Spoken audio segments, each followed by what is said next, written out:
চৌঠা ফেব্রুয়ারি মার কাছে শুভরাত্রির প্রার্থনা। মা, তুমি জ্ঞানদায়িনী, ভক্তিদায়িনী।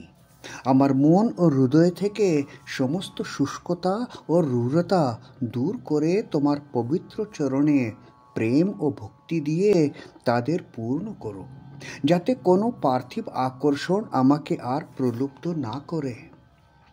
কৃপা করো মা, যে প্রতি মুহূর্তে আমি যেন আমার হৃদয় ও মনে তোমার রক্ষাকারী এবং সদা সতর্ক ভালোবাসা উপলব্ধি করতে পারি। তোমার ঐশ্বরিক রূপ দেখার জন্য আমার দৃষ্টিকে পরিষ্কার করতে পারি। আমি যেন তোমার উপর নির্ভর করতে পারি এবং ইহকাল ও পরকালে আমার সমস্ত প্রয়োজনের জন্য শুধুমাত্র তোমার উপর নির্ভর করতে পারি।